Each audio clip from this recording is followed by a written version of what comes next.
ki news anavejosi na bon chaven lem nei vin tunia hi igam sungova thuso ho update hin bol kit no hitin holim na zat chom ho chong ananei kit no hitin sei khokai kiti nam sepai khat ai in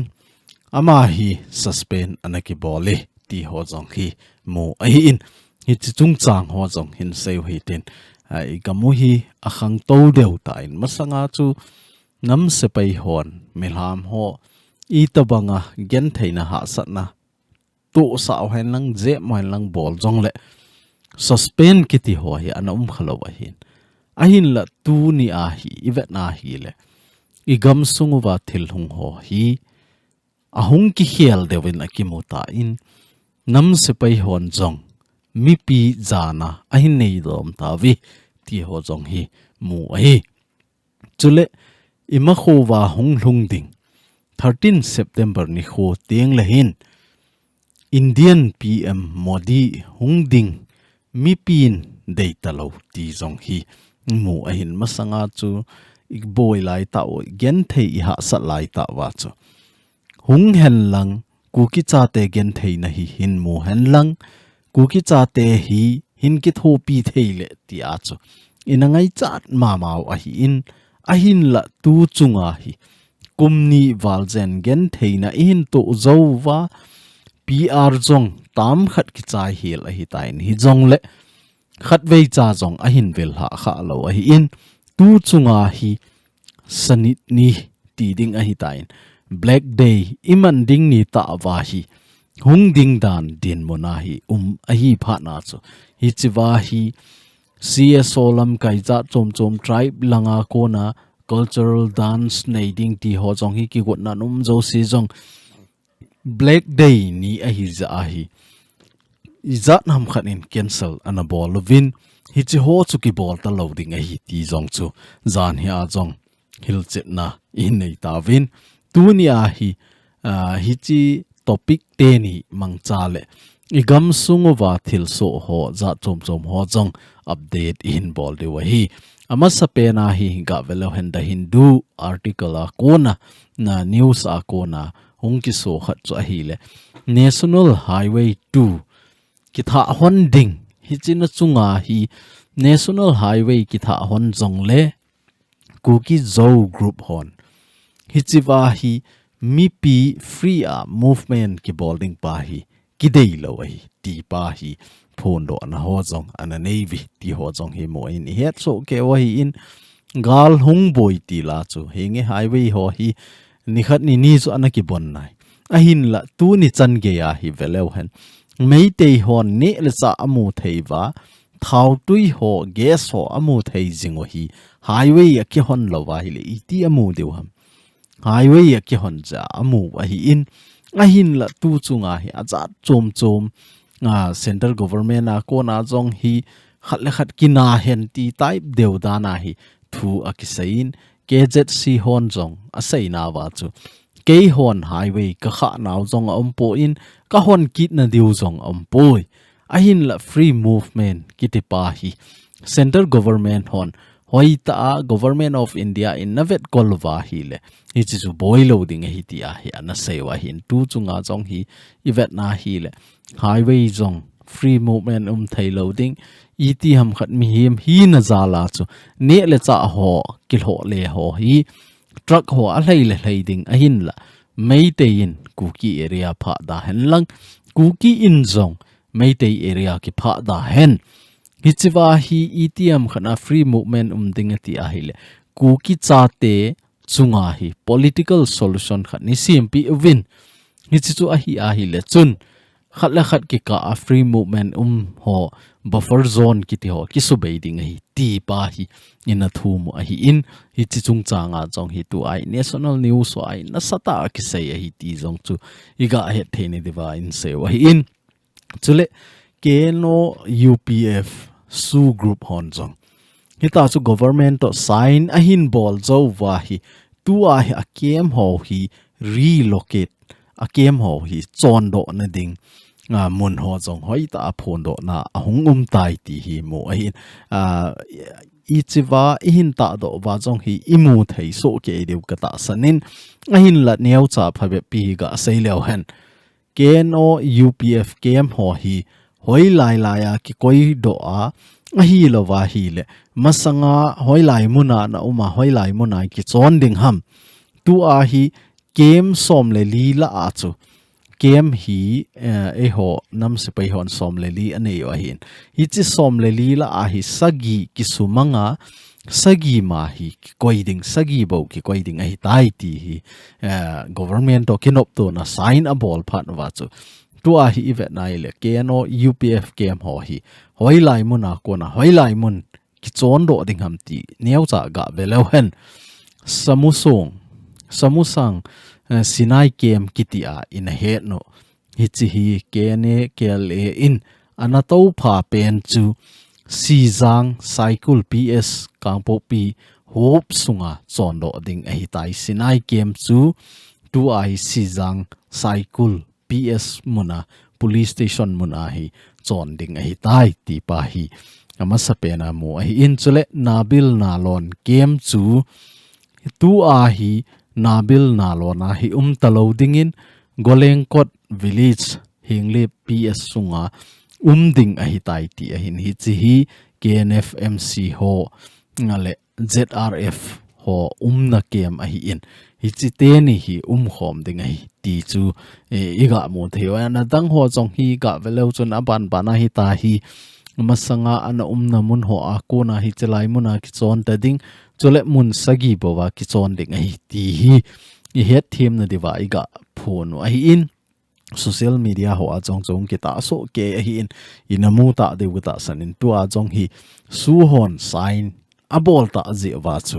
hi chi ho chong hi ana to a hong ki podo ding hi tai ti pa chu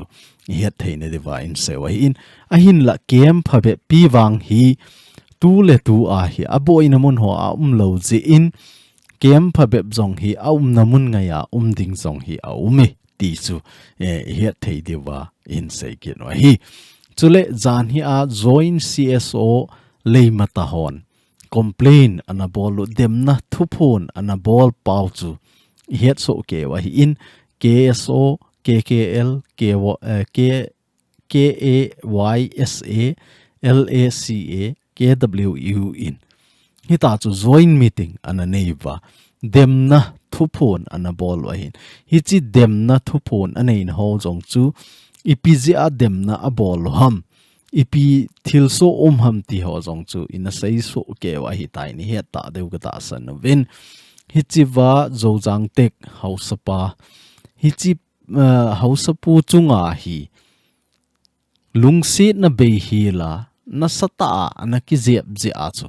demna anabol a in tunia chu KNF MCA kona military council a kona suspension order ahin so now mu ahi tai ti ahin hichi alaya ding pa hi imu de wa hi in ama hi sei hukai cha hi ama hi sei hukai ka kai haukip alliance ka kai haukip kiti ahi in ama hon hi chiwa suspension order ahin so nawa athuji hi neu cha ga ngai lakit lawan Kuki National Front Military Council KNFMC in Mr. Seihukai Kakai Haukip hin organization dan to kikal a achon ta ji in tuni nisim group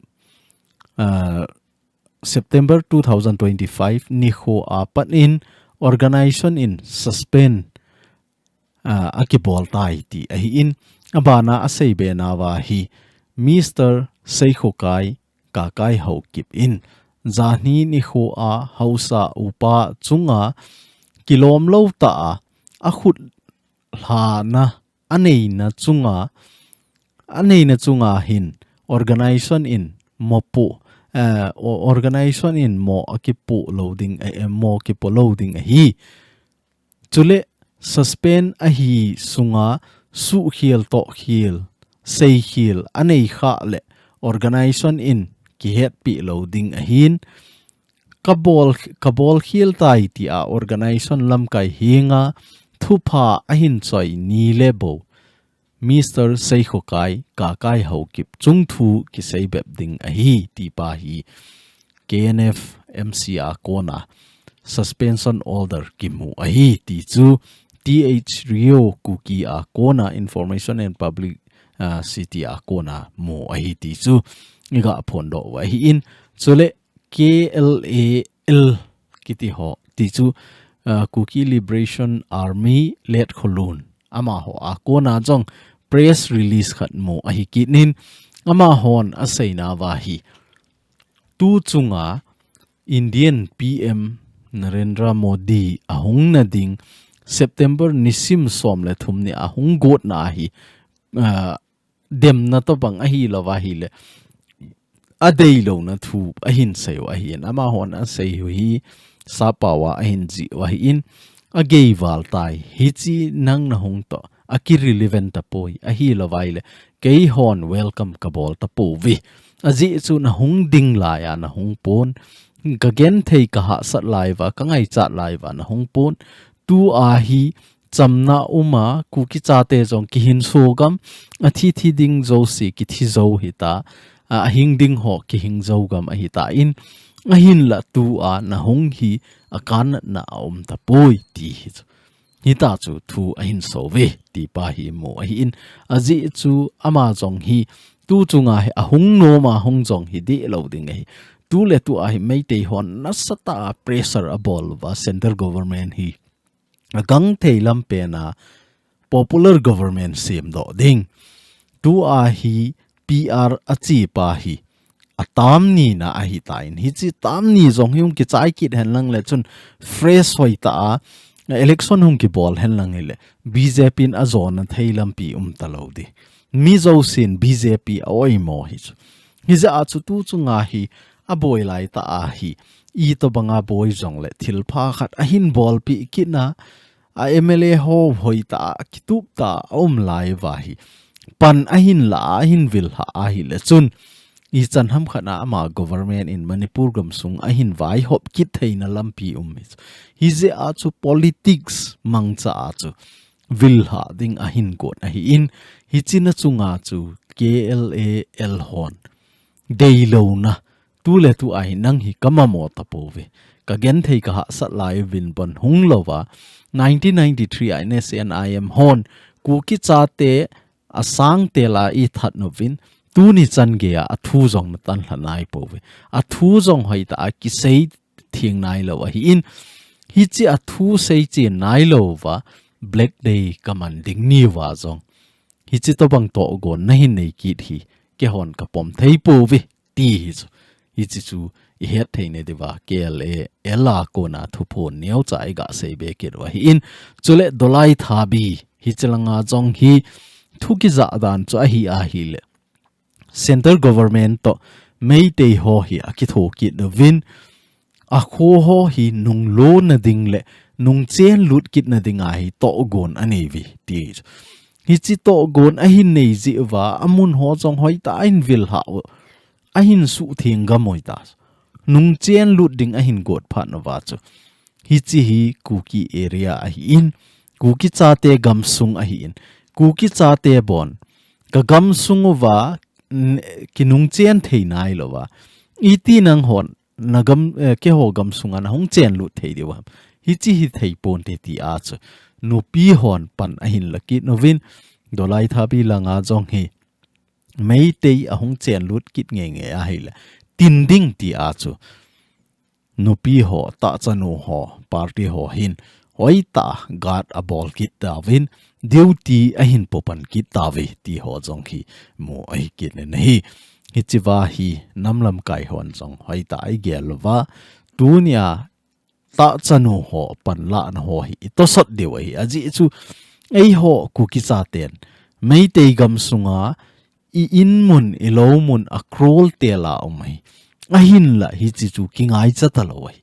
hi chi to banga hi ga ki bol kit han lang le chi sanga kho zo ki to ki ding hi in hi je a cho a hi the ai le MITE government to hin kinung chen khom thei ta pun ti ke ho zong atuma ki vai po na ni pi win lang in building hoi ta ta sa wing katin a krola sanction ka sanction wa a hi lo le a krol mantela a krol tel mana hi in ki sa u zong le iti laya jong ka chan theina diu le ka safe theina diu mon zo ai ki bol tawing e ti hi lungel ha na ki nei hi ta hi je a chu tu a hi mei te ho hin ipi gel vam tele agam sungo wa ki hin so na dinga a thei lut wang wa chu agam sungo wa ama ho mila a hi a chen wa nom sa lo chu in mun la nei lo lo mun la nei lo hi chi bana chu ni le cha ho zong a dei bang wa ku ki cha te gam sunga na chet bang wa chu che thei ta lo hi chi phat a chu ai the ai la ka chen na wa hi central government in ninung chen sa ven ti ai na sata ki phin no hi in hi china dinga jong chu dolai thabi langa hi mei te hon chen lut na dinga to gon a hi nei phat no wa chu ta chanu hon hi chi hi thei pon ti ke ho gam sunga mei te ki ti thei ta lo dinga hi ti a chu duty a hin pan ki ta ve ti ho jong hi mo ai ki na nei tu le tu a Meghalaya gam sunga jong hi tu so za chom chom omen masanga jong chu ina sei win Meghalaya gam sunga hi thing noi anaki sumang ke a hi ta in a hin la tu a hi hung ki tha sem ding ago ki ne ti a CM Luipa Mukul Sangma in jong nasata police or information and a ball jing a hi in a hin la hi chi chu police hon anana sa bi se lo a hi in tu kum nai cha lamasal langa chu except a hin ball pan no hin aji chu Bangladesh gam sunga kona gangstar ho hong lut nova Meghalaya gam sung a hin su boy na chung wa chu thing noi ho a hin mo do pan no hi in hi chi na chung cho na jong chu jan hi a chu Meghalaya police hon gari car hung lai ho thum hi ana check ngoven a hi le hi chi car thum ho a chu mancha tampi anamando win chule wireless handset ho jong anamando win thal jong hi achom asau tampi amando win galvan om pho iti ham hi chi ho jong ho tampi anamando we ti jong hi mu ai kinin chule police hon ama ho hi interrogation abol win thudo na nei win a hi le nang ho ipi party ne hi ham ipi bola hi che hon na bol ham ti a hi thudo na ana nei win a hi la ama ho hin ke ho hi mafia boss ka hi we ti a hi ki phone na jong ana nei we ti jong hi mo a hi chewa gari hi mo di wa hin asan a hi in avom ni a hi in hi chi gari ho to hin ama ho hi anamat thawa hi chi gari sunga chu thal tampi le om pho tampi ho hi anamat do wa hi ti jong hi ye het theine diwa in se wa in chule ku ki cha te hi aphat chenga ki sei jingin ei ho hin sum hol na ding dang I het lo hi tam I gam sungo hi hen zat dang nam dang sunga hi zong le I sum kol ve na ho hi a hoi mo le jingin tu le tu a jong hi gam dang danga I chen ho wang ka he poi a hin la Meghalaya gam sunga gal I hin za mo wa jong chu khasi ho hin na sata dem na I bol wa a in loading jinga jong hi ku ki ka hi ti le koiman in barai pi nom loi hi chi to banga chu min e vet la ya ku ki nam sunga ki loi khom na jong anti drugs ti a hi ki forma hoita ki vel kol a hi in a hin la hi chi na chung cho na jong chu tu ni ho a chu ei mi no mai khat anaki man ki nin ama hi neng nei thing khong sai kum som li le khat amat do hi aman zat hi a hi la krol khat a thingi ti ho chan ge hi a sewa hin hi chi hi number 4 to kimat tha hi sabon khum ho tampi to kimat tha ti ho jong hi a seven chewa hi emode wa hin sop ke box som lagi to kimat tha hi chi to banga hi ichen na zo siwa kham theina lang to hi ta hi imin si jeng pau hi ai the ai le ngau ti tu ni chan ge a jong amat do lo mi tampi mai the hi chon jong ki sim tha wa ngai tu ni a hi kham na theya sum hol ti lo wa jong hi sum hol na ding tampi au me ki ngol di lo hi hi za chu thil pha bolin Christian cha khat hi a hi le thil pha a hi ne le cha ki hol diu I god diu hi hi chi to banga thil phalo lo wa tha khat na chen do ding tha khana in sa do pai ding I got no wa hi le shortcut I hol be se vai le shortcut chum khana ki lut khazi hi ti pa jong hi he no ngai ti chu I ga sei be hin tin chule in langa jong hi ga velo chun hi chi PM Modi hung na dinga hi na sata mei te hon jong ki got na nei vin ama ho gam sunga a thun na ding a hi lo la a hin vet na ding ho jong hi rong tha no ye vin chule amun ho jong hi a su thing vin a welcome ding dan ho jong hi na sata ki got na nei vi ti ho jong hi mo hin mei te MLA ho hin a sei kit na khat na wa cha hi le Modi a hung tiang le Manipur gam sunga MLA zo si ki mo pi han lang hi chiwa hi MLA ho to hin holim na khat nei le ti ho jong hi a thu mo ve ti ho jong mo hi in a hin la e ho hin hi chi a hung ding ni 13 September hi ei ho ding a chu black day a hi za hi kidei talo hi chiwa hi a hung ding a hi jong le ke hon participate ka bolo di wa hi ti ho chan ke jong hi phong do ho loi jong tampi ki umai ta in chule hi chi a hi war of remembrance jong hi hoi ta sim do ba thilong lim a hi lo la kong lim coffin I koi ho jong chu a hi thei chanai cho jong hi ki tha do han lang kivet sa le a hung ta a hi le chun ama mu dinga jong ki do han lang kivet sa han lang ku ke cha te mi hi za thi ke hi vi hi ta hi gen thei ke hi ve ti pa hi amit ta mu dinga jong hi kinong koi kit han nang he lai chiwang hi a hoi ding hi chule kuki in pi Karnataka hon jong tu chung hi chi black day iman na dewa them ho jong akisim zo ta ve ti ho jong hi mu a hin pa chat om le jingin tu chunga kuki in pi in thulu na anei dung zuya hi chi black day jong hi nampi angol taw khom na a nei ding hi ti a jong chu phondo na ananei sa hi in hi chiwa Modi hung na ding ikigot sang wa hi a hi thei ai le coffin ho igen thei ha sat na ho hi cho chu hoi ta do hoi tin igam inama dinga I taw na ding pau zo hi ingai kho de wa hi ti hi avela in phondo hin tin ama hon a seina wa chu hi chawai koi man drone a hla thei loading a hi lo le balloon jing jong len sa thei loading hi ti a hin a hi thei ai le ku ki cha ten jong hoi ta ki lung to ta pan lao hi tin hi chimuna I chi sang wa I ho in chi u ki zo no hi tin inama dinga hi taw na nei leo hen inam pi a dinga khan to na hi zo ding hi ti hi iga sei thewin tin hi chan chu tu nia ku ki news mang cha a sei khom na le hil chet na in nei thein ho hi chan chu in tin he tim so ke deu ta sanin tu ni ku ki news hin ve angai lo ho zo se na bon chawin na chung chi win ka ki pai na bon chawin pathin in phathei na bo jing taw hen